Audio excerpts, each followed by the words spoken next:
Programme లో ఉంటుంది మధ్యలో. అయితే దేవుని వాక్యాన్ని చూసుకుంటూ దాని మధ్యలో అప్రోప్రియేట్ గా ఎప్పుడెప్పుడు సమయము అవసరమో లేకపోతే ఎప్పుడెప్పుడు ఆ ప్రోగ్రామ్ అవసరమో ఆయా సమయాల్లో నేను పిలుస్తాను.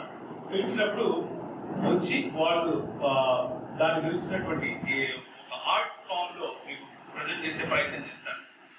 అయితే ఈరోజు ఉదయం నేను మీ అందరికీ కూడా I want to congratulate all of you. I want to say victory to all of you. మీ అందరికీ కూడా జయము అని నేను మళ్ళీ చెప్తున్నాను. లేకపోతే మీకు జయము ప్రసాదించాడు ప్రభు అని మళ్ళీ ఒకసారి మీకు అష్యూరెన్స్ ఇస్తున్నాను. ఎందుకంటే if there is anything in Christianity, క్రైస్తవ్యంలో మనం ఏదైనా సెలబ్రేట్ చేసుకోవాలి అని అంటే, if there is any one festival that everybody needs to celebrate, that is only today. That is today and every Sunday. In fact, ఎందుకు అంటే మన పాపముల కోసము యేసు ప్రభు చనిపోవడమే మనకు నిజానికి పండుగ. ఆ పండుగ కోసమే మనం బ్రతుకున్నాం. అదే మన క్రైస్తవ్యానికి పునాది. ఆ క్రైస్తవ పునాదిలోనే మనం బ్రతుకుతున్నాం. ఆ క్రైస్తవ పునాది కారణంగానే మన జీవితంలో ఎదుగుదల ఉంది. మన జీవితంలో క్రైస్తవ దృక్పథానికి అర్థం వస్తుంది. ఎందుకు నేను ఈ మాటలు చెప్తున్నాను అంటే, if it was not the cross, if it was not Christ who died on the cross, then we are just a natural regression into Judaism. A natural regression into Judaism. If it was not Christ who died on the cross, it was just another religion. If it was not Christ who died on the cross, it was just another man-made effort to please religious leaders, or to please our own flesh, to please the God of this generation. ఈ లోక సంబంధమైన దేవతను సంతోషపెట్టడానికి మనం కట్టుకున్నటువంటి ఇంకొక బురుజు, ఇంకొక పునాది, మనం కట్టుకున్నటువంటి ఇంకొక ఇల్లు అయిపోతాం. క్రైస్తవ జీవితం మొత్తం కూడా ఒకవేళ యేసు క్రీస్తు శిలువ పైన మరణించడం అన్నది సత్యం కాకపోతే, ఆయన శిలువ పైన మరణించడం అన్నది మన జీవితాలలో ఎంత ప్రాముఖ్యం అంటే, అది ఒకవేళ కాకపోతే క్రైస్తవ జీవితానికి, క్రైస్తవ జీవిత దృక్పథానికి అసలు అర్థమే లేదు. ఆలోచించి చూడండి ఒకసారి. మన దేవుడు పౌరత్వం కలిగినటువంటి త్రియేక దేవుడు అని అంటున్నాం. ఒకవేళ యేసుక్రీస్తు యొక్క మరణము, యేసుక్రీస్తు యొక్క శిలువ మరణము అన్నది జరగకుండా ఉంటే త్రియేక దేవుని యొక్క స్పష్టత మనకు తెలిసి ఉండేది కాదు. ఆ రెవల్యూషన్ మనకు రావడానికి వీల్లేదు. It is impossible for us to understand from scriptures that our God is triune if we cannot defend, if we cannot establish that that very God came as a human being and died for us. Number one. Number two, it is impossible to say that our sins are forgiven. మన పాపములు యేసు పరిహరించాడు అని చెప్పడానికి impossible ఒకవేళ ఆయన శిలువ మరణం పొందకుండా ఉంటే. It is impossible to say that God does have a plan in our life if it was not cross. ఒకవేళ యేసుక్రీస్తు శిలువ మరణం అనేది జరగకుండా ఉంటే మన జీవితాల్లో దేవుని యొక్క ప్రమేయం, ఆయన ఒక ప్రణాళిక కలిగి ఉన్నాడు. ఆ ప్రణాళిక కారణంగా ఆయన ప్రమేయం చూపించి మన జీవితాలను పరిహరించాడు అని చెప్పడానికి క్రైస్తవ దృక్పథంలో ఏ ఆధారం ఉండదు. That is how central the death of Jesus Christ on the cross is. That is how important the death of Jesus Christ on the cross is. The death of Jesus Christ on the cross is so vital, so important. ఎంత ప్రాముఖ్యత అంటే క్రైస్తవ దృక్పథంలో యేసుక్రీస్తు యొక్క మరణం, ముఖ్యంగా శిలువ మరణము, యేసు ప్రభు తాను ఏమై ఉన్నాడు అని చెప్పుకున్నటువంటి ప్రతి మాటను రుజువు చేయడానికి ఆయన చూపించినటువంటి ఆధారం ఇది. Let me repeat it again. The act of the death and resurrection alone establishes everything that Jesus claimed is true. That is an historical fact, a historical establishment which proves whatever I claim is true. యేసు ప్రభు అంటాడు, నేను చెప్పే మాటలన్నిటికీ కూడా మీకు రుజువు ఇస్తున్నాను. అదేంటంటే, నా ప్రాణం నేను స్వయంగా పెడతాను, నా ప్రాణాన్ని నేను స్వయంగా తీసుకుంటాను, మూడవ రోజు తిరిగి లేస్తాను, మీ పాపం విమోచన కలుగజేస్తాను. Based on that fact, based ఆ సత్యము, ఆ చారిత్రాత్మకమైనటువంటి రుజువు కారణంగా మనం ఈరోజు క్రైస్తవ దృక్పథాన్ని గట్టిగా పడుతున్నాం. ఎందుకు క్రైస్తవ దృక్పథం మనకు ప్రాముఖ్యం అంటే, because Jesus established it on the cross. యేసుక్రీస్తు ప్రభువారు మనకు ఆ విషయాన్ని సిలువలో నిరూపించి చూపించారు. కాబట్టి మొదటి కొరింథీయులకు రాసిన పత్రిక, if you can please open your Bibles, 15వ అధ్యాయం చాప్టర్ 15 వర్స్ 20 to 24. మనుషుని ద్వారా మరణం వచ్చేది కనుక మనుషుని ద్వారానే మృతుల పునరుత్థానం కలిగింది. అందరూ ఎలాగూ మృతి పొందుచున్నారో అందరూ ఎలాగూ మృతి పొందుచున్నారో అలాగనే క్రీస్తునందు అందరూ బ్రతికింపబడుతున్నారు. Let me summarize why Jesus Christ chose పిల్లలు వెళ్ళకండమ్మా, మేము కూర్చోండి. ఇట్ ఈస్ మీరు కూడా వినాలి. ఓకే, మరి చిన్న పిల్లలు అయితే వెళ్ళండి, పెద్ద పిల్లలు ఇక్కడ ఉండండి. మనుషుని ద్వారా పాపము ఈ లోకంలోకి ప్రవేశించింది అని చెప్పినప్పుడు there is one truth that we want to understand. ఏంటి అంటే ఈ లోకంలో ఉన్నటువంటి మతము ఏం చెప్తుంది అంటే మనం పాపం చేశాం కాబట్టి పాపులము అని చెప్తుంది. కానీ క్రీస్తు మనకు ఏం చెప్తున్నాడు అంటే, బైబిల్ ఏం చెప్తుంది అంటే, ఒక మనుషుడు చేసినటువంటి మన అందరికీ తండ్రి అయినటువంటి శారీరకంగా మనకందరికీ తండ్రి అయినటువంటి ఆదాము చేసినటువంటి ఒక పాపము కారణంగా ఆ పాపము మన జీవితాల్లో ఒక ఇన్హెరిటెన్స్ గా మనకు సంక్రమిస్తూ వస్తుంది అన్న మాటను బైబిల్ గుర్తు చేస్తా ఉంది. ఒక మనుషుడు చేసినటువంటి తప్పిదం, ఒక మనుషుడు చేసినటువంటి పాపం, because of one man's sin, everybody in his lineage got affected with this sin. ఒక ఎయిడ్స్ లాగా, ఒక ఇన్హెరిటెన్స్ వచ్చేటటువంటి ఒక రోగం లాగా, మనం సంపాదించుకున్నటువంటి లేకపోతే మనం సంక్రమించుకున్నటువంటి ఆస్తి లాగా మన తల్లిదండ్రులు మనకు పాపం ఇచ్చారు. ఆ పాపము ఎంత భయంకరమైందంటే, దేవుడు పరిశుద్ధుడు కనుక ఆ పాపమును చూడలేడు. Because God is holy, he cannot bear, he cannot tolerate any form or any type of sin in our life. So there is no way that we can compromise ourselves with God. దేవునితో తిరిగి మనం సంధి చేసుకోవడం అసాధ్యమైనటువంటి పరిస్థితి. అలాంటి సమయంలో God intervened in human history. మానవుల చరిత్రలో దేవుడు తన సక్రియతను చాటుకున్నాడు, తన ప్రమేయాన్ని చూపించాడు. He said, I will choose one among you.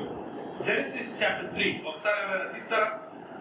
Genesis chapter 3 verse 15. ఎవరైనా గట్టిగా చదవండి తెలుగులో. ఆదికాండం 3వ అధ్యాయం 15వ వచనం. The first covenant that God made with Adam. ఆదాముతో దేవుడు చేసినటువంటి ఒక ప్రణాళిక యొక్క ప్రత్యక్షత, దేవుడు ఇచ్చినటువంటి ఒక ప్రత్యక్షత. Genesis chapter 3 verse 15. నీకును స్త్రీకిని వైరం కలుగజేసేదను, అది నిన్ను తల కింద కొట్టును, ఆయన స్త్రీతో చాలా బేసిక్ గా the first indication of the salvation of human beings was given in this verse. ఏమిటి అంటే, ఈ స్త్రీకి కలిగిన వాడు ఈ సాతాను తలను తొక్కివేస్తాడు. స్త్రీ ద్వారా కలిగినటువంటి ఒక రక్షకుడు రాబోతున్నాడు. ఆయన ఈ సాతాను తన తల మీద తొక్కుతాడు, దాన్ని నశింపజేస్తాడు, దాని శక్తిని నశింపజేస్తాడు, దాని ప్రభావాన్ని నశింపజేస్తాడు. ఈ లోక అంధకార సంబంధమైనటువంటి దేవతగా ఎవరైతే పిలువబడుతున్నారో వారికి నాశనము ఈ రక్షకుని ద్వారా వస్తుంది అని మొట్టమొదటి కవెనెంట్, మొట్టమొదటి నిబంధన, యేసు ప్రభు యొక్క నిబంధనను, దేవుడు తన కుమారుని ఇచ్చేటటువంటి నిబంధనను మనకు గుర్తు చేస్తాడు. ఆ తరువాత అబ్రహాము జీవితంలో మనం చూస్తాం. He says, go and give your son to me. నీ కుమారుడు నాకు ఇస్తావా అని అంటాడు. అన్నప్పుడు అబ్రహాం అంటాడు, నువ్వు ఇచ్చావు, నువ్వు తీసుకుంటావు, నేను వెళ్తాను, పోయి ఇస్తాను అని. నా కుమారుడిని చంపడు అన్నటువంటి మనసులో ఆ నిశ్చయతతో వెళ్తాడు. మనసులో ఆ నిశ్చయతతో వెళ్ళినప్పుడు ఆయన దేవుడు అబ్రహాము ఎన్నుకున్నప్పుడు ఇచ్చినటువంటి మాటలు గుర్తు చేసుకుంటాడు. 12వ అధ్యాయం 17వ అధ్యాయం కనుక మనం చదివితే, ఆదికాండము, నేను నీకు ఒక కుమారుడు ఇవ్వబోతున్నాను, ఆ కుమారుని ద్వారా లోకం సర్వ ప్రపంచాన్ని నేను ఆశీర్వదించబోతున్నాను, ఆ కుమారుని ద్వారా నా యొక్క ప్రణాళికను నేను పూర్తి చేసుకుంటాను. I will bless the nations, every soul, or I will bless every కుటుంబం అంటే family of this nations because of your son అని దేవుడు ఆశీర్వదిస్తాడు. And this is the second time that God reminds his covenant with people. రెండవసారి మరొకసారి గుర్తు చేస్తాడు, I will redeem your people. అంటే రెండవసారి అంటే నేను చెప్పే దృక్పథంలో there are other covenants as well which where God reminds all the time. నోవాహుతో రిమైండ్ చేశాడు, ఆయనతో నడిచినటువంటి హానోకుతో రిమైండ్ చేశాడు, చాలా మందితో రిమైండ్ చేశాడు. ఐఎమ్ సెలెక్టింగ్ ఫ్యూ ఓన్లీ, కొన్ని మాత్రమే నేను తీసుకుంటున్నాను so that it is appropriate for today's understanding. So అబ్రహాముతో చేసినటువంటి కవెనెంట్ ను ఆయన ప్రాక్టికల్ గా చూపించడం కోసం నీ కుమారుడు ఇవ్వు అంటాడు. And Abraham goes and he actually tries to kill his own son, but with the faith that he can resurrect my son again. He can bring my son back again because he is a God that promised and he will keep his promises. ఆయన వాగ్దానం చేసినటువంటి దేవుడు, ఆ వాగ్దానములను ఆయన నిలబెట్టుకునే దేవుడు అని నమ్మాడు కాబట్టి. And God says, దేవుడు అంటాడు, ఆపు, ఆ చిన్నవాడి మీద చేయి వేయకు, I will provide for you.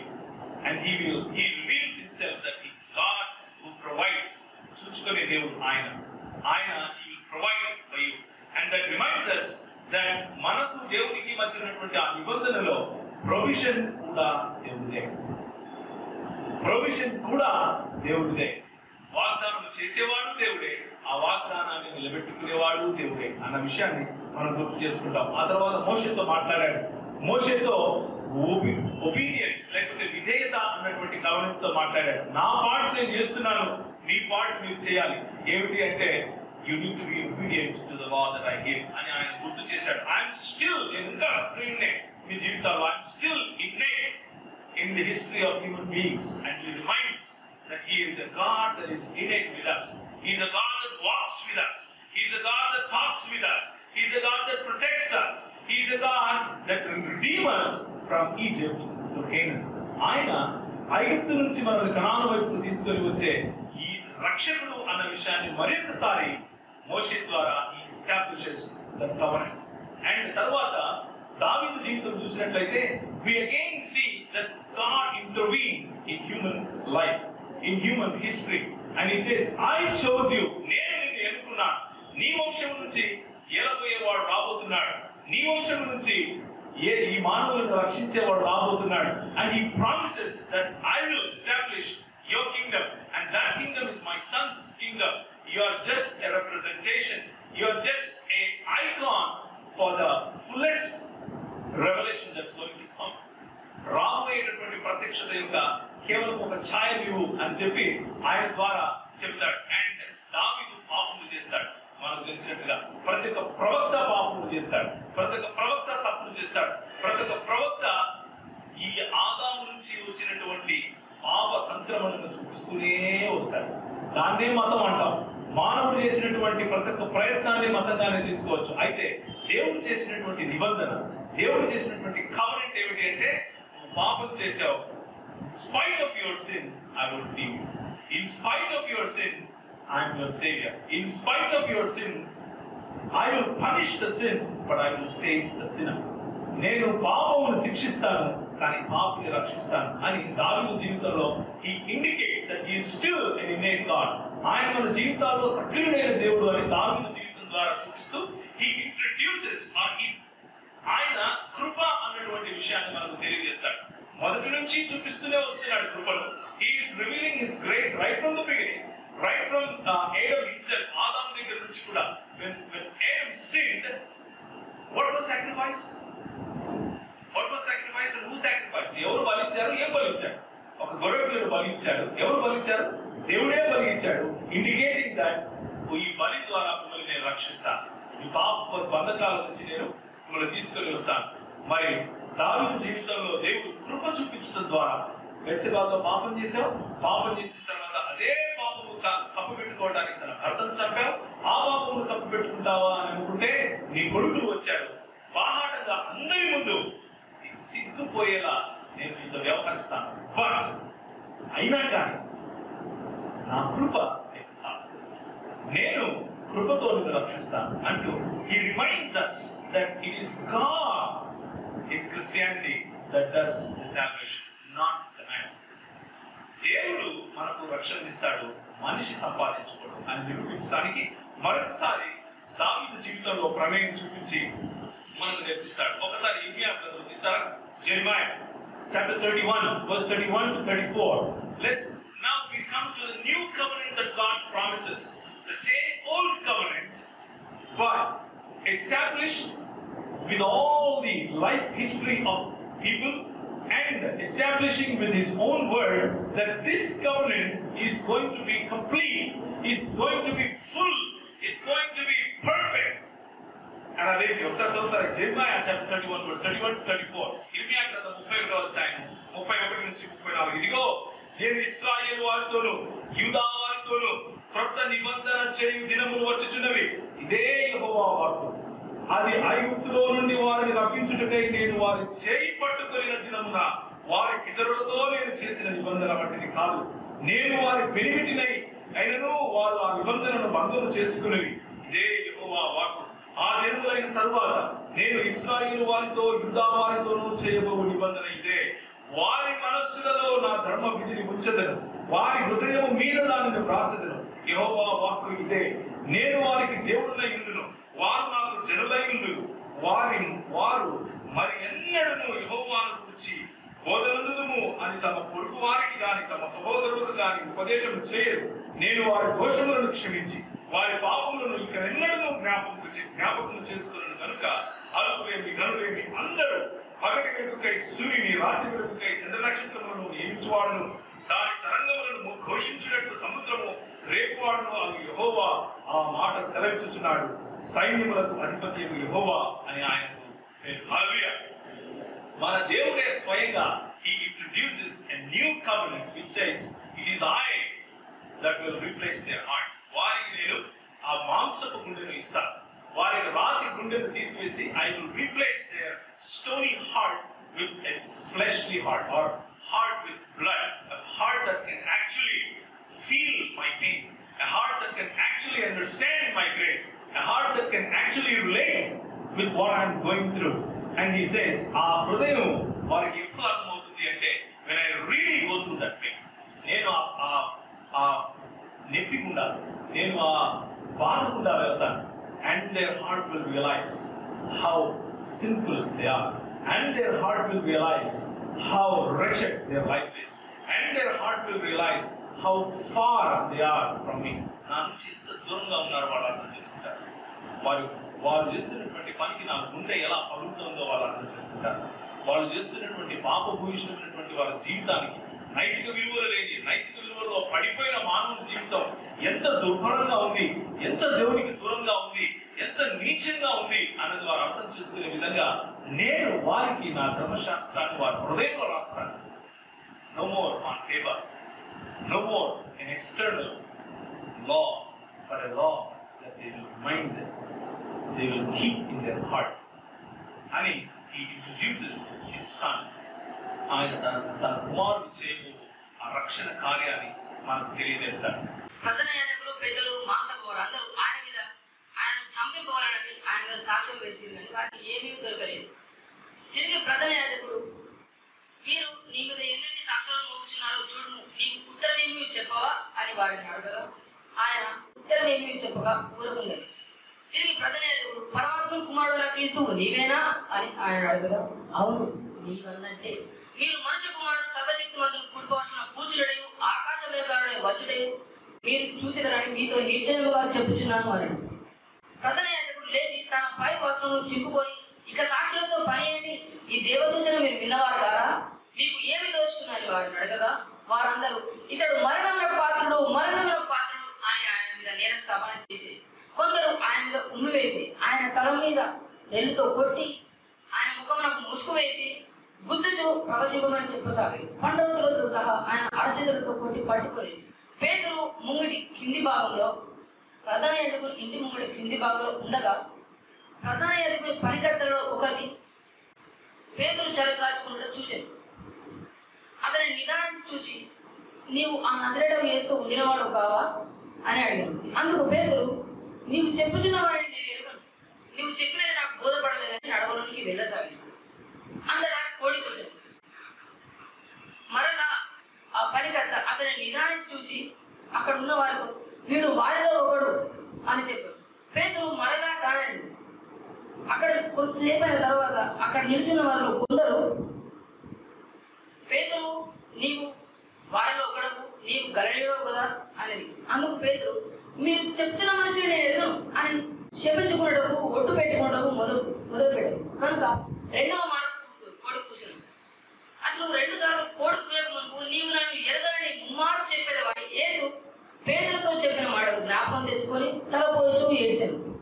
ఉదయం కాగానే ప్రధాన యాజకులు, పెద్దలు, మహాసభ అందరూ కలిసి ఆయనను బంధించి పిలాతు వద్దకు తీసుకుని వచ్చి, పిలాతు, యూదుల రాజు నీవేనా అని ఆయన అడగగా, అవును నీవన్నట్టే.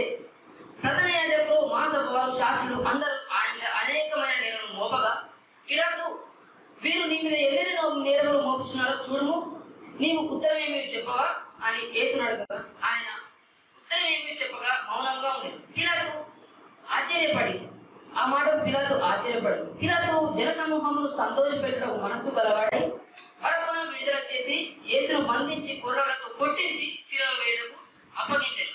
అంతటా సైనికులు ఆయనను ప్రేతోయమ అధికార మందిరంలో తీసుకుని వచ్చారు. సైనికులందరినీ సమకూర్చుకున్న తర్వాత ఆయనకు ఊదారంగ వస్త్రము తొడిగించి ఆయన మీద ఉమ్మివేసి ఆయన తల మీద ముళ్ళ కిరీటం పెట్టి, యూదుల రాజా నీకు శుభము అని చెప్పి వందనము చేసాగి, మరియు ఆయన తల మీద రెల్లుతో కొట్టి ఆయన ఎదుట మోకాళ్ళలోని ఆయనకు నమస్కారము చేయసాగి, ఆయనను అపహసించిన తర్వాత ఆయన మీద ఉన్న ఊదరంగ వస్త్రము తీసివేసి ఆయన బట్టలు ఆయన తొడిగించి శిలువ వేయడము తీసుకొని పోయి, కురేనీయుడైన సీమోను ఒకడు పల్లెటూరు నుండి ఆ మార్గంలో పోచుండగా ఆయన శిలువ మోయటకు అతనిని బలవంతం చేసింది.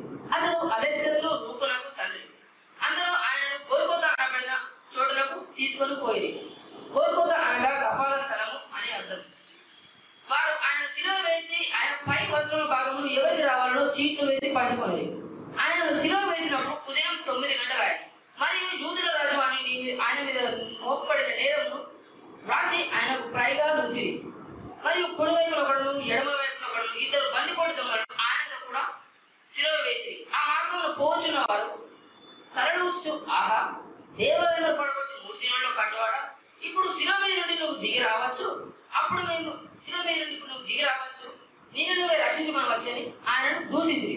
అట్లు ప్రధాన యాజకులు, పెద్దలు, మహాసభ వారు, శాస్త్రులు అందరూ కలిసి, వీడు ఇతరులను రక్షించును కానీ తన్ను తాను రక్షించుకునలేడు, ఇశ్రాయేలు రాజా క్రీస్తు ఇప్పుడు శిలువ మీద నుండి దిగి రావచ్చు, అప్పుడు మనకు చూసి నమ్ముదామని ఒకరితో ఒకరు చెప్పుకునేది. అట్లు ఆయనకు కూడా శిలువ వేయబడిన వారు ఆయనను నిందించి మధ్యాహ్నం మొదలుకొని 3 గంటల వరకు ఆ దేశం అంతటా చీకటి కమ్మరు. 3 గంటలకు యేసు ఎలోయి ఎలోయి లమా సబక్తా అని బిగ్గరగా కేక వేశాడు. ఆ మాటకు నా దేవా నన్ను ఎందుకు చేయి విడచితివి అని అర్థం. అక్కడ దగ్గర నిల్చున్న వారిలో కొందరు విని, వీడు ఏలియాను పిలుస్తున్నాడు అని ఒకడు పరిగెత్తుకొని వచ్చి స్పంజి చిరకతో నుంచి తానుడి ఏలియా విని నేను దిగ్గవచ్చునేమో అనేది. అంతగా యేసు గొప్ప కేక వేసి ప్రాణం విడిచారు. ఆయన దేవాలయపు తెర పై నుండి కిందకు 2గా చినిగాడు. ఆయన ఎదుటినున్న శతాధిపతి అతను ఇలాగ ప్రాణం విడిచడం చూసి, ఈ మనుషుడు నిజంగా దేవుని కుమారుడే అని చెప్పారు. ఆ మార్గం అప్పుడు దూరం నుండి కొంతమంది స్త్రీలు చూచుండేది. వారిలో మగ్ధలేని మరియు చిన్న యాకోబు, యోసేపు అని మరియు సలోమియు ఉండేది.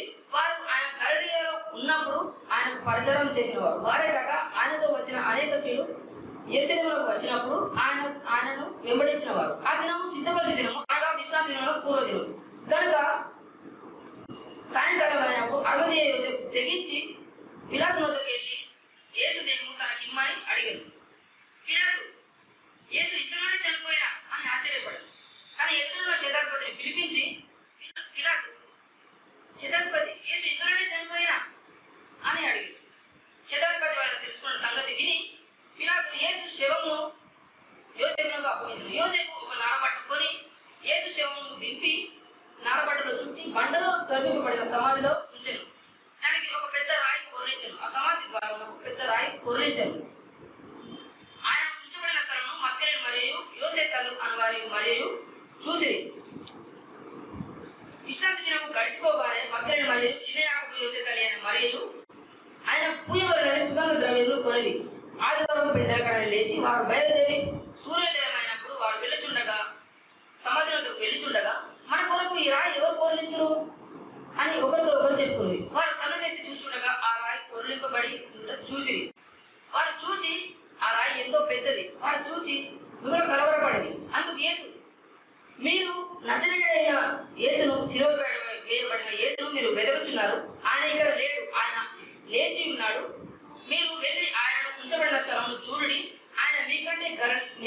ముందుగా గలిలయలో ఉన్నాడని ఆయనను మీరు అక్కడ చూద్దురని మీరు వెళ్ళి శిష్యులతోనూ పేతురుతోనూ చెప్పుడని వారితో చెప్పారు. వారు వెళ్ళి సముద్ర యుద్ధ నుండి బయటకు వచ్చి విస్మయమందిరి కనుక వారు భయపడినంత ఎవరితో ఏమీ చెప్పలేదు.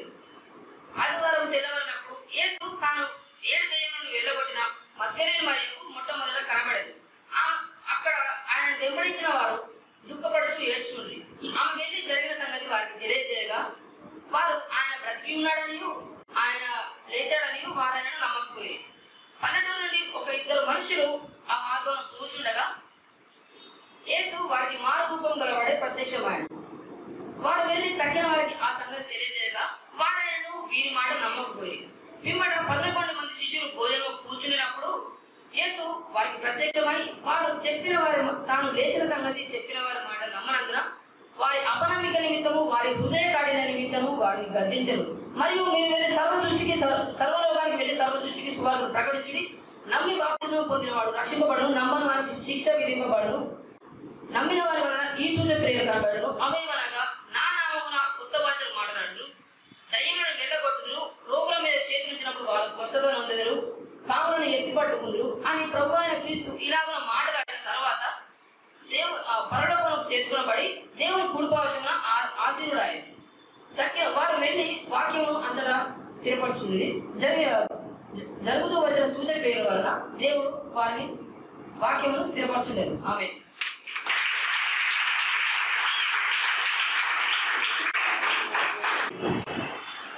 ఆయన చేసినటువంటి బలికార్యాన్ని జ్ఞాపకం చేసుకోవటం కేవలం సంవత్సరానికి ఒకసారి అన్నట్లుగా కాకుండా మన జీవితం మనం బ్రతికున్నన్నాళ్ళు మన ఆజీవన పర్యంతం అంటాం కదా, అదంతా కూడా కేవలము ఈ దేవుణ్ణి గుర్తు చేసుకోవటానికి మాత్రమే అన్న విషయము మనం జ్ఞాపకం చేసుకోవడం కోసం ఈ చిన్న ప్రయత్నం చేస్తున్నాం.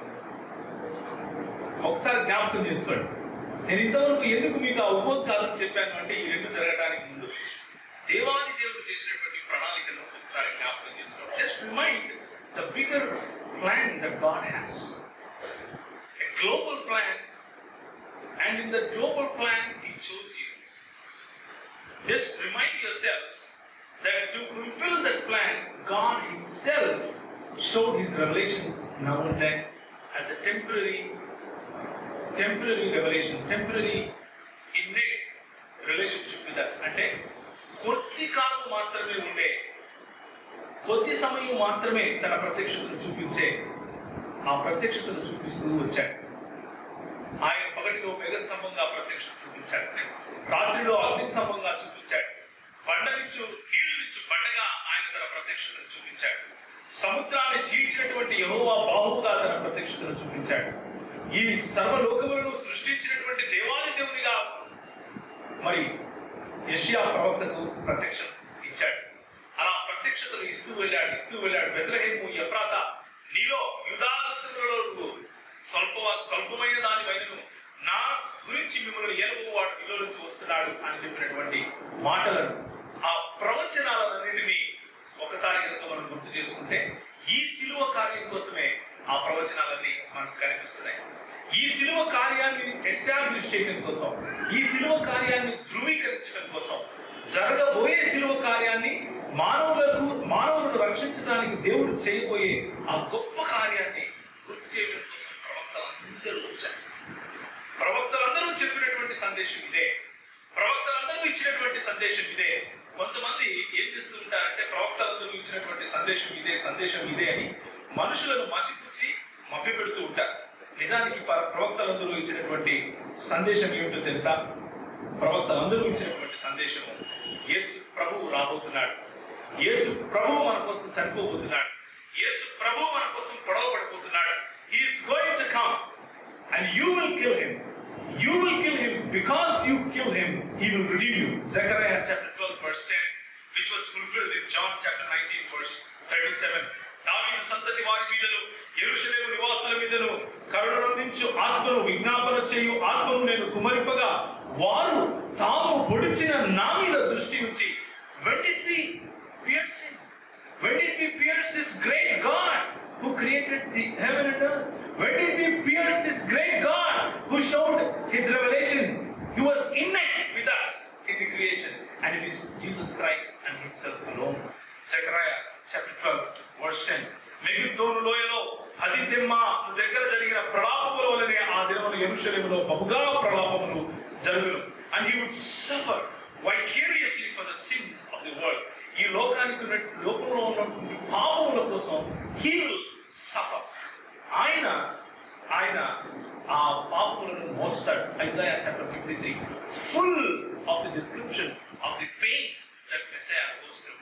యెషయా గ్రంథం 53వ అధ్యాయంలో మెస్సియా వెళ్తున్నటువంటి ఆ ప్రయాణం, మెస్సియా ఏ బాధ గుండా వెళ్తాడో the description 600+ years before the event happened. యెషయా గ్రంథం 53వ అధ్యాయం 6వ వచనం, 9వ వచనం, 12వ వచనం. మనందరము గొర్రెల వలె త్రోవ తప్పిపోతిమి, మనలో ప్రతి వాడును తనకిష్టమైన త్రోవకు తొలగిను. యెహోవా మన అందరికీ దోషమును అతని మీద మోపెను. అతడు దౌర్జన్యము నొందెను, బాధింపబడెను, అతడు నోరు తెరవలేదు. వదకు దేవుడిన గొర్రె పిల్లయు బొచ్చు కత్తిరించు వాని ఎదుట గొర్రెయు మౌనముగా అనుకున్నట్లు అతడు నోరు తెరవలేదు. అన్యాయపు తీర్పు నొందిన వాడై అతను కొనిపోబడెను. అతడు నా జనుల అతిక్రమమును బట్టి మొత్తబడెను కదా. సజీవుల భూమిలో నుండి అతడు కొట్టివేయబడెను. అయినను అతడు తమ వారిలో ఈ సంగతి ఆలోచించిన వారు. సజీవుల భూమిలో నుండి కొట్టివేయబడబోయే మెస్సియాను ప్రకటించడానికే ప్రవక్తలు వచ్చారు. అలాంటి మెస్సియాను ప్రకటించడానికే ప్రవక్తలు వచ్చారు. ఆ యెషయా ప్రకటించిన మెస్సియా సజీవుల భూమిలో నుండి కొట్టివేయబడే మెస్సియా. జకరియా ప్రకటించినటువంటి మెస్సియా పొడవబడబోయేటటువంటి మెస్సియా. ఆదాము ప్రకటించినటువంటి మెస్సియా తన కుమారుని ఏ విధంగా దేవుడు తిరిగి రిజరెక్ట్ చేయగలుగుతాడో, బలి ఇవ్వగలుగుతాడో అలాంటి మెస్సియా. ప్రతి ఒక్క ప్రవక్త తీసుకొచ్చినటువంటి సందేశం ఇదే. అతని నలుగుగొట్టుటకు యెహోవాకు ఇష్టమైనది. Because of you and me, my brother, my sister, today is a blessed day. Today is a Good Friday because it pleased Father to bruise the Son. It pleased him. కుమారుడు నలుగుగొట్టడానికి ఇష్టమైనది. And you know why? Because of that one sin. That one sin that we inherited from our fathers. That one sin because of which we even don't let Christ go. Just that we killed him. మనం ఆ క్రీస్తుని కూడా చంపాం because of that one nature called sin. మన పాపము అనే ఆ nature అలా మనం చేయించింది. అతడు తను తానే అపహార పరిహారార్థ బలిగా చేయగా అతని సంతానము చూచును. అతడు దీర్ఘాయుష్మంతుడగును. యెహోవా ఉద్దేశము అతని వలన సఫలము. అతడు తనకు కలిగిన వేదనను చూచి తృప్తి నొందును. నీతిమంతుడైన నా సేవకుడు జనుల దోషములను భరించి తనకున్న అనుభవ జ్ఞానం చేత అనేకులను నిర్దోషులుగా చేయను. కావున గొప్పవారితో అతనికి పాలు పంచిపెట్టదు. మనుషులతో కలిసి అతడు కొలసను విభాగించుకొను. ఎలయనగా మరణమునొందినట్లు అతడు తన ప్రాణమును ధారపోసెను. అతిక్రమము చేయు వారిలో ఎంచబడిన వాడాయన. అనేక పాపములను భరించుచు తిరుగుబాటు చేసిన వారి కొరకు విజ్ఞాపన చేసెను. ఆయన మన అపరాధముల నిమిత్తము అట్లా అప్పగింపబడి మనము నీతిమంతులుగా తీర్చబడుటకై లేపబడెను. హెబ్రీయులకు రాసిన పత్రికలో మనం చూస్తాం how he surrendered himself, how he obeyed the will of the Father to redeem you and me. And that is the reason we call this Friday a Good Friday. మంచి శుభ శుక్రవారం. ఎందుకు అంటే నాట్ బికాస్ మనం 40 రోజులు ఉపవాసం ఉండి ఆయన ప్లీజ్ చేసామని కాదు. ఎందుకు మంచి శుక్రవారం అంటే 40 రోజులు ముక్క తినలేదు, ఈ రోజు తర్వాత నుంచి బాగా తినచ్చు అనడం కోసం కాదు. శుభ శుక్రవారం ఎందుకు అంటే మనల్ని ఏ పాపం అయితే పట్టి పీడిస్తూ ఉందో, ఏ పాపం అయితే మనం నలగొడతా ఉందో ఆ పాపమును యేసు ప్రభువు దాని తల చిట్టత కొట్టాడు. హల్లెలూయా. ఆ పాపమును యేసు ప్రభువు సిలువలో చీల్చి పారేశాడు, కొట్టి పారేశాడు. He made a mark of the religions on the cross. ఈ లోకంలో ఉన్నటువంటి ధర్మాలకు మతాలకు సిగ్గుపోయే విధంగా ఆయన తన ప్రాణాన్ని ఇచ్చాడు. He was victorious on the cross. Because of his victory, it is a Good Friday for us. Let's remember those 7 words that Jesus said. ఆ 7 మాటలు ఒకసారి గుర్తు చేసుకోండి. లూకా రాసిన సువార్త. Can you turn your Bibles faster? 23వ అధ్యాయం 34వ వచనం. యేసు తండ్రి వీరేమి చేయించున్నారో వీరెరుగరు కనుక వీరిని క్షమించమని చెప్పారు. వారు ఆయన వస్త్రములు పంచుకున్నట్టుగా చీట్లు వేసే ఫుల్ఫిల్మెంట్ ఆఫ్ ది ప్రాఫెసీ. ఎంతవరకు మీకు చదివినటువంటి 53వ అధ్యాయంలో the fulfilment of the prophecy. ప్రభువా తండ్రి వీళ్ళు ఏం చేస్తున్నారో మీకు తెలియదు, బట్ దే పియర్స్ మీ, వాళ్ళు నన్ను పొడుస్తున్నారు, దానికి కారణం నువ్వు నాకు చెప్పావు జకరియా గ్రంథంలో. వాళ్ళు పొడుస్తారని నాకు తెలుసు, అందుకే నేను వచ్చాను. I still want to forgive these people. ఎవరు తెలుసా పొడవబడేది? ఆకాశ మహాకాశములకు సృష్టికర్త అయినటువంటి దేవుడు. ఆకాశ మహాకాశములను తన ఒక్క మాటతో సృష్టించినటువంటి దేవుడు. The same God who revealed himself time and now, time and time, time in and time out. The same God who followed his people, who protected his people, who covered them. వారిని చేయి పట్టుకొని నడిపించినటువంటి అదే దేవుడిని మీరు పొడుస్తూ ఉంటే his reaction, his response is, Father, forgive them. And on the cross, the first thing that we learned at an execution level, మన కోసం ఆపాదించుకునే తరహాలో కనుక మనం ఈ విషయాన్ని అర్థం చేసుకుంటే, we gain forgiveness on the cross. God, in the form of Jesus Christ, fullness of deity in body, దేవత్వం యొక్క సర్వ సంపూర్ణతను, సర్వ పరిపూర్ణతను కలిగి ఉన్నటువంటి యేసు ప్రభు, when you and I pierce it, నీవు నేను కలిసి ఆయన పొడిస్తే ఆయన ఏమంటున్నాడంటే, I forgive you. And people mock at this. ప్రజలు దీన్ని చూసి నవ్వుతారు. ఇలా దేవుడు ఎంత చెత్తగానాడు, నిన్ను నువ్వు రక్షించుకోలేవు, మమ్మల్ని రక్షిస్తావు, రా దిగిరా. He says, I forgive you. I forgive them. And the message of the cross, it is Good Friday for us because he forgives us. Hallelujah. It is ఇది మంచి శుభ శుక్రవారం మనకి, ఎందుకంటే ఆయన మనల్ని క్షమించాడు.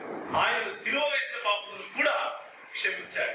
ఆయన నమ్మకపోయే పాపాన్ని కూడా మనల్ని క్షమించాడు. He is the one that brings grace to us. కృపా సత్య సంపూర్ణుడిగా ఆయన వచ్చి he says, I forgive you. Father, forgive them, but they do not what they do. They don't understand. ఇది వాళ్ళకి తెలియదు ప్రభువా. లూకా రాసిన సువార్త 23వ అధ్యాయం 43వ వచనం. అందుకు ఆయన వానితో, నేను నీవు నాతో కూడా పరదేశంలో ఉండువని నిశ్చయముగా నీతో చెప్పుచున్నాను. The second మనం ఆపాదించుకోవాల్సినటువంటి రెండవ సత్యం మన జీవితంలో ఏంటంటే, the assurance of salvation. What an assurance! నా చేతిలోకి వచ్చిన నా గొర్రెను ఎవడు విడిపించుకోలేడు అని చేసినటువంటి claim. He claimed that nobody can snatch you out of my hand. Nobody. రోమిలకు రాసిన పత్రిక 8వ అధ్యాయం ఆఖరి వచనాలు కనుక చదివితే, మరణమైనను, లోతైనను, ఎత్తైనను, దేవదూతలైనను క్రీస్తు ప్రేమ నుండి మనల్ని వేరు చేయలేం. And he proves it on the cross, saying, today నేను నీవు నాతో కూడా పరదేశంలో. What a great assurance! Is there any religion on the face of the earth that gives you this assurance? ఏ ధర్మమైనా, ఏ మతమైనా ఈ ప్రపంచంలో ఇలాంటి నిశ్చయతను మీకు ఇస్తుందా? Jesus gives you that assurance. It is Good Friday for us because of this assurance. Hallelujah. ఇది ఎందుకు శుభ శుక్రవారం మనకు అంటే, because of this assurance. Today you die, my brother, you will be with him in paradise. Today you die, my sister, you will be with him in paradise. With that assurance, Jesus remembers of your assurance when he is on the cross. యేసు క్రీస్తు when he is on the cross, శిలువలో ఉన్నప్పుడు, he thinks about your forgiveness first. ఆయన నీ పాప క్షమాపణ గురించి ఆలోచిస్తాడు మొదటిగా. రెండవదిగా, he thinks about your assurance of salvation. నీ రక్షణ యొక్క నిశ్చయత గురించి ఆలోచించాడు. మూడవదిగా, యోహాను సువార్త 19వ అధ్యాయం 26 నుంచి 27 కనుక మనం చూస్తే, యేసు తన తల్లియు తాను ప్రేమించిన శిష్యుల దగ్గర నిల్చున్నట్టు చూచి, అమ్మా ఇదిగో కుమారుడు అని తల్లితో చెప్పారు. తర్వాత శిష్యుని చూసి, ఇదిగో నీ తల్లి అని చెప్పారు. ఆ గడి నుండి ఆ శిష్యుడు ఆమెను తన ఇంట చేర్చాడు. He thinks about the second most priority after your salvation and the assurance of salvation. The second most priority he gives to the relationships. మీకున్నటువంటి సంబంధాలను ఆత్మలో, it is not because of the blood relation, it is because of the faith relation. It is because of my relation, he says. ఇదిగో నీ తల్లి, ఇదిగో నీ కుమారుడు. And we see the effect. అప్పుడు ఆయన ఆ రోజు నుంచి ఆమె తన ఇంట చేర్చుకున్నాడు. What a great God that we have. Who cares about our relationships? మన సంబంధాల గురించి ఆలోచించే దేవుడు ఇంకెవరైనా ఉన్నారా? మొదటి యోహాను పత్రిక 3వ అధ్యాయం 16వ వచనం ఎవరు చదువుతారు? Can you please read 1 John chapter 3 verse 16? మొదటి యోహాను పత్రిక 3వ అధ్యాయం 16వ వచనం.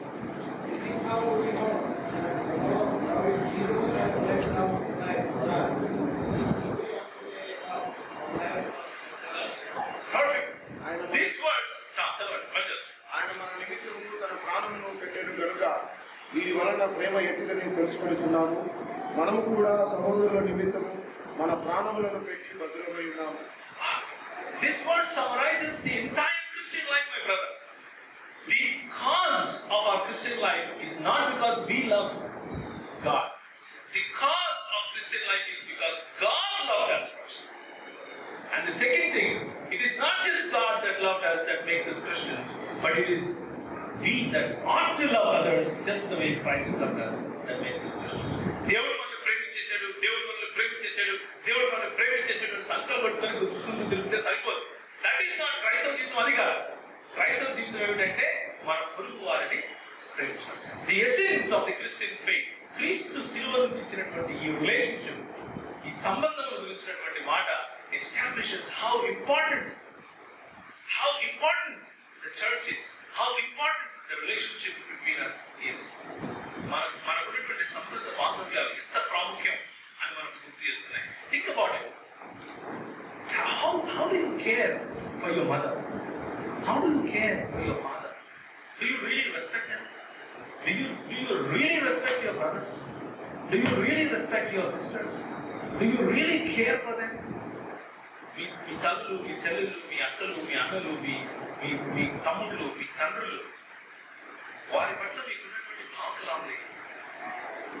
Christ remembered about this on the cross. If it was not Christ, ఈ సంబంధాలు మనకు క్రైస్తవ జీవితంలో అంత ప్రాముఖ్యం కాకపోయిండే వాటి.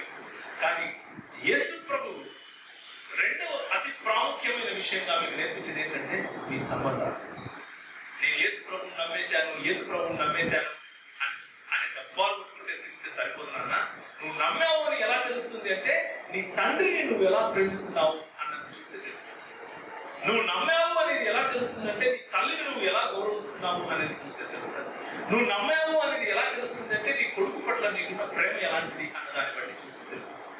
నువ్వు నమ్మావు అన్న దాన్ని బట్టి అనేది ఎప్పుడు తెలుస్తుంది అంటే నీ కోడలతో నువ్వు ఎలా నీ జీవితాన్ని చూపిస్తున్నావు అన్న దాని మీద ఆధారపడుతుంది. Christ brings relationships at the center of the cross. మత్తయి సువార్త 27వ అధ్యాయం 46వ వచనం. ఇంచుమించు 3 గంటలైనప్పుడు యేసు ఎలీ ఎలీ లామా సబక్తాని అని బిగ్గరగా కేకవేశాడు. ఆ మాటకు నా దేవా నన్ను ఎందుకు చేయి విడిచితివి అని అర్థం.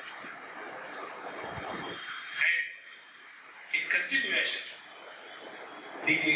దీన్ని పొడిగిస్తూ ఆయన he talks about submission to the authorities, submission to the will of the Father, submission to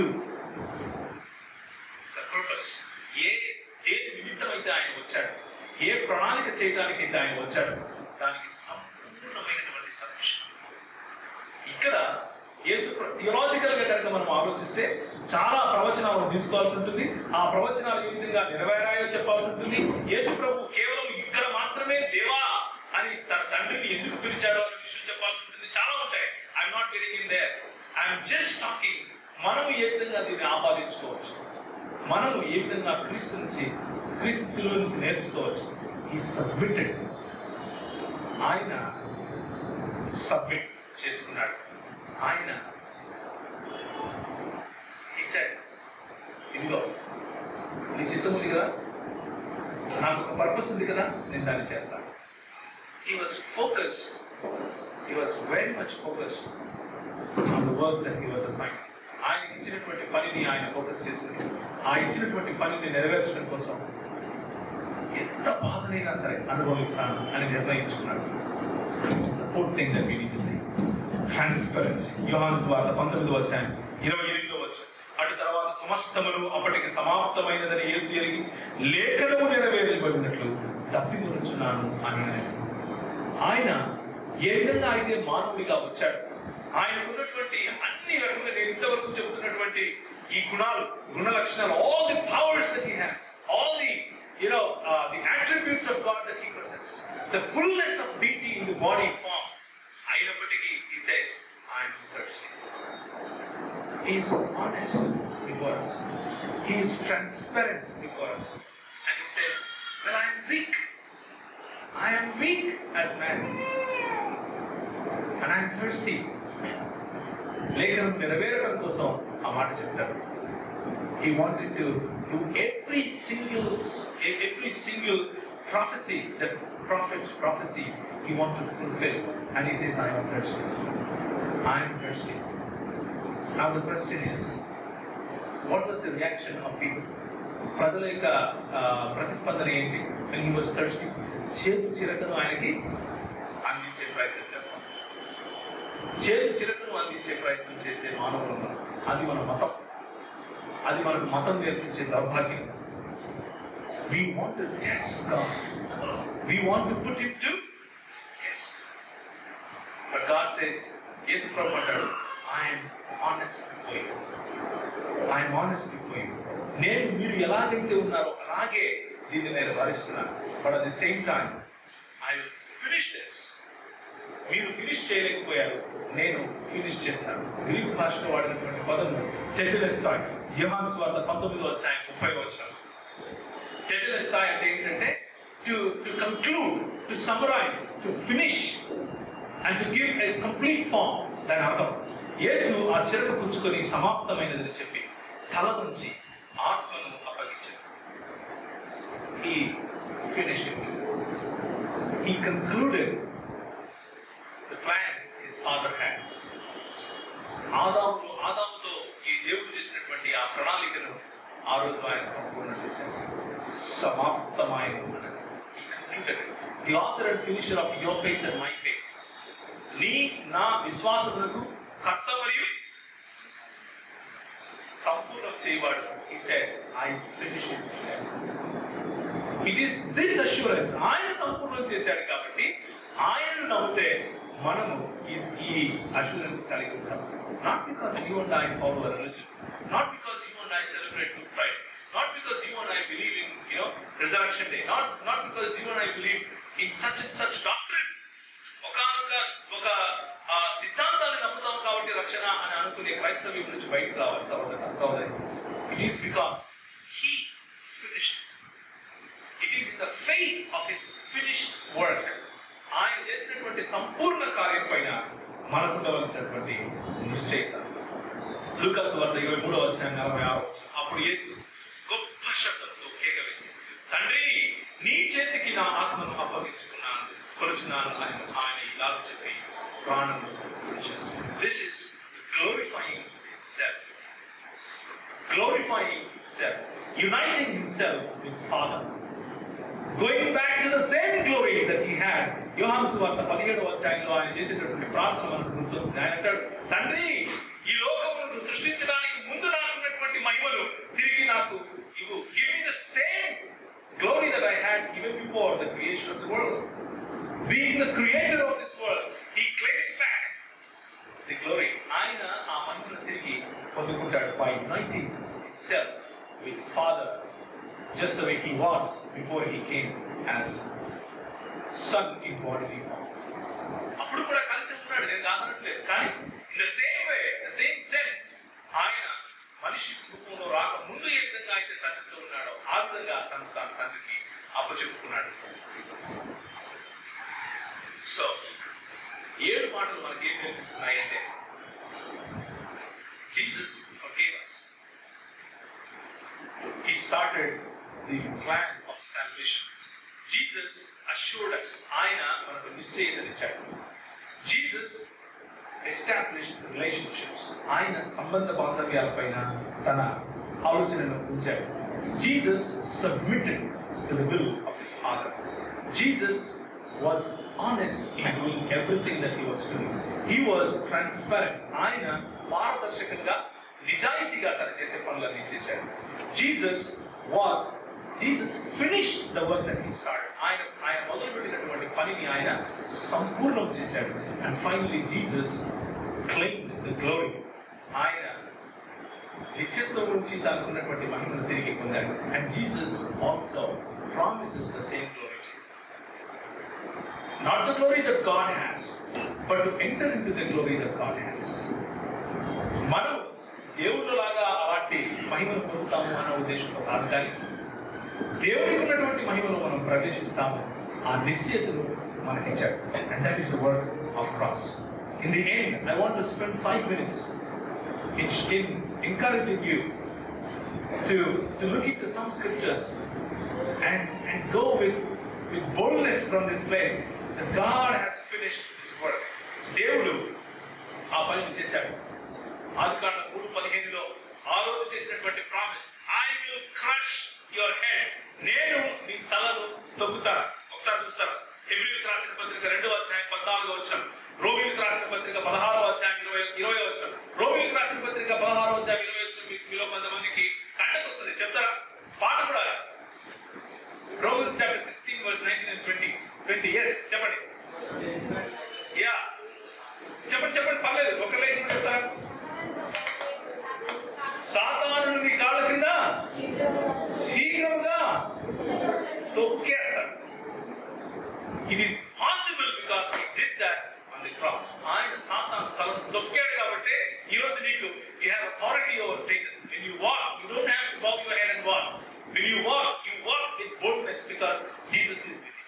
When you walk with authority because Jesus gave you that authority to crush Satan. సాతాను తలను తొక్కడానికి దేవుడు నీకు, యేసు ప్రభు నీకు అధికారం ఇచ్చాడు. కాబట్టి ఈ రోజు నుంచి బయటకు వెళ్ళేటప్పుడు because of this good Friday, ఈ శుభం ఎందుకు, ఈ శుక్రవారం శుభం ఉంది అంటే సాతాను తలను తొక్కడానికి నీకు అధికారం ఆయన ఇచ్చాడు. కాబట్టి Satan doesn't want the crucifixion. సాతానుకు ఇష్టం లేదు. సాతాను అనుకుంది యేసు ప్రభువును సిలువేయడం ద్వారా నేను ఏదో సాధించేస్తానని. దాని ఎందుకు ఆయన కాళ్ళ కింద తలబెడుతున్నాడు, రోకట్లో చేయబెడుతున్నాడు అనే విషయం తెలియదు, రోకట్లో తలబెడుతున్నాడు తెలియదు, చిత్త కొట్టాడు ప్రభు.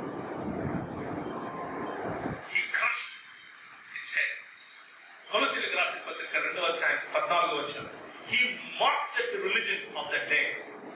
మనకు వ్యతిరేకంగా ఉన్నటువంటి ధర్మశాస్త్రము, మనకు వ్యతిరేకంగా ఉన్నటువంటి మన పాపాన్ని మనకు చూపించి మనకు గిల్ట్ తీసుకుని వచ్చే, మనలో అపరాధ భావం తీసుకుని వచ్చే ధర్మశాస్త్రాన్ని ఆయన కొట్టి పారేశాడు. And he liberates you, he gives you freedom. Cross brings you freedom. ఎవరైనా చదువుతారా 2వ అధ్యాయం 14వ వచనం? yes. దేవుడు వ్రాతపూర్వకమైన ఆజ్ఞ వలన మన మీద రుణములు గాని మనకు విరోధము గాని నుండిన పత్రమును మేకులకు సిలువకు కొట్టి దాని మీద చేవ్రాతను తుడిచేసి మనకు అడ్డము లేకుండా దాన్ని ఎత్తివేసి మన అపరాధములన్నిటినీ క్షమించి Religion doesn't want crucifixion. ఈ మతాలకు, ఈ రోజు ఉన్నటువంటి మతాలకు యేసుక్రీస్తు సిలువ అంటే భయం. ఎందుకు అంటే వాళ్ళు పెట్టుకున్నటువంటి ఈ కళ్ళకొల్లి రిలీజన్, ఈ మసిపూసి మారేడుకాయ చేసే ఈ మతాలు ఉంటాయి కదా, ఈ పడిపోతాయన్న భయం. They are afraid of their own religion will collapse if we agree that Jesus died on the cross. But Jesus says, I crossed that religion against you. నీకు విరోధంగా ఉండే ఆ ధర్మాన్ని నేను కొట్టేశాను. And because of this cross, it is Good Friday for us, because there is nothing that condemns us today. ఈ రోజు క్రీస్తునందున్న వారికి ఏ శిక్షయు విధియు లేదు. రోమీయులకు రాసిన పత్రిక 8వ అధ్యాయం 1వ వచనం, 3వ వచనం చదువుతారు. రోమీయులకు రాసిన పత్రిక 8:3, మన శరీరము, మన flesh doesn't want crucifixion. We don't want it. శరీరమును అనుసరింపక ఆత్మను అనుసరించి నడుచుకొని మన యందు ధర్మశాస్త్ర సంబంధమైన నీతి విధి నెరవేర్చబడవలనని పాప పరిహారం నిమిత్తము దేవుడు తన సొంత కుమారుని పాప శరీరాకారంతో పంపి ఆయన శరీరమందు పాపములకు శిక్ష విధించాడు. He punished sin in his own flesh. In his own flesh. ఆయన సొంత శరీరంలో దేవుడు పాపములకు శిక్ష విధించాడు. పాపాన్ని సంపూర్ణంగా శిక్షించేశాడు. So our flesh don't want it. Our flesh is against crucifixion. But God says, you will win over your flesh. నీ శరీరాన్ని కూడా నువ్వు జయిస్తావు. Because I have, నేనేం చేశాను? Because I have punished the sin in my flesh. Man doesn't want it because it looks like it is foolishness to him. మొదటి కొరింథీయులకు రాసిన పత్రిక 1:18. The cross is what? Foolishness to people. It is foolishness. ప్రజలకు అది వెరితనం. ప్రభు అంటాడు, yes, సిలువను గురించిన వార్త నశించుచున్న వారికి వెరితనము గాని రక్షింపబడుచున్న మనకు దేవుని శక్తి. Because it is Good Friday, because it is power from God to us. దేవుని వైపు నుంచి మనకు వచ్చే శక్తి ఇది. So work out with boldness against religion, against flesh, against Satan, and against what? Even men who mock at you. ప్రజలు నిన్ను చూసి నవ్వే ప్రజలను వ్యతిరేకంగా అన్నాడు. Because it is foolishness to them, but it is power that gives liberty to you, power that brings healing to you, power that brings authority and dominion on this world. యోహాను సువార్త 3:16. It is possible because God loved us. Satan doesn't want it. Religion doesn't want it. Flesh doesn't want it. Men doesn't want it. But God wants it because He loves us. దేవునికి ఇది అవసరం. దేవుడు ఇది చేయాలనుకున్నాడు. ఎందుకంటే ఆయన మనం ప్రేమించాడు. He loves us so much, so much, so much that He gave His only Son, unique Son, monogeny, the one and only Son, no one like Him. He gave Him so that you and I will reconcile to Him. ఈయనతో తిరిగి మనం శాంతి పడలాగా, దేవుడితో తిరిగి మనం సంధి చేసుకునేలాగా తన కుమారుని ఆయన ఇచ్చాడు. And Christ did it because He loved the Father and He submitted to the Father. ఫిలిప్పీయులకు రాసిన పత్రిక 2:8. క్రీస్తుకు ఇది చేయాలనిపించింది. ఎందుకంటే Christ died it because He does Father's will. దేవుని చిత్తాన్ని చేయడం ఆయన చిత్తం, తండ్రి చిత్తాన్ని చేయడమే ఆయన చిత్తం. తండ్రి కుమార పరిశుద్ధాత్ముడు ఏక చిత్తము కలిగి వారికి వేరు వేరు చిత్తములను ఐక్యత కలిగినటువంటి చిత్తంలో నీ కోసం నా కోసం ఆలోచించారు. భూమికి పునాదులు వేయబడక ముందే, జగదుత్పత్తికి ముందే మీరు చేయబోయే పాపాన్ని యేసు క్రీస్తులో చూసినటువంటి దేవుడు నిన్ను యేసు క్రీస్తులో ఎన్నుకున్నాడు. ఆ ఎన్నుకున్న కారణంగా మనం చూసినట్లు ఆయన పబ్లిక్ గా అందరి ముందు నగ్నంగా అయిపోయాడు. బట్టలు తీసి ఆయన కొడుతూ ఉంటే ఆయన సహించాడు. ఆయన పొడుస్తూ ఉంటే ఆయన చూశాడు. It is all because he loves you. It is all because he loves you. And Christ died for us because he loves you. And he did Father's will. తండ్రి చిత్తం చేయడానికి తన చిత్తాన్ని తను ఏ విధంగా అయితే సబ్మిట్ అయ్యాడు. ఫిలిప్పీయులకు రాసిన పత్రిక 2:8 ఉన్నట్లుగా దేవుడితో సమానంగా ఉండకూడని భాగ్యం అని ఎంచుకోకుండా దేవుడితో సమానుడు అయినప్పటికీ తను తాను వ్యక్తిగా చేసుకున్నాడు. మన దగ్గర ఏమీ ఉండదు, పొడిస్తే బూడిద వస్తుంది, కానీ దేవుడి కంటే ఎక్కువగా ఆలోచిస్తుంటాం, దేవుడి కంటే ఎక్కువగా మనం హెచ్చించుకుంటూ ఉంటాం. This Good Friday, my brothers, my sisters, I want to encourage you to learn from the cross. సిలువ నుంచి నేర్చుకోగలిగితే ఒకటి నేర్చుకోండి. ఈ 7 మాటల నుంచి అయినా సరే, నేను చెప్పిన ప్రతి ఏ విషయంలో అయినా సరే ఒక్క విషయాన్ని తీసుకెళ్ళండి ఈ రోజు నుంచి. అదేంటంటే, if you can be obedient to the will of the Father. తండ్రి చిత్తానికి నువ్వు కనుక తల ఉంచితే, తండ్రి చిత్తాన్ని కనుక చేయాలి అన్న మనసు నీలో ఉంటే, if you can decide this morning that I want on this Good Friday, this is good for me because I want to obey Father's will, you will bring light to many people. ఎన్నో జీవితాల్లో నువ్వు వెలుగు తీసుకునిస్తావు. ఎన్నో జీవితాల్లో నువ్వు యేసు క్రీస్తు యొక్క స్వార్థాన్ని వెలుగును తీసుకుంటావు. Let's bow our heads and look to the Lord and pray. యేసు వైపు చూచి ప్రార్థన చేద్దాం.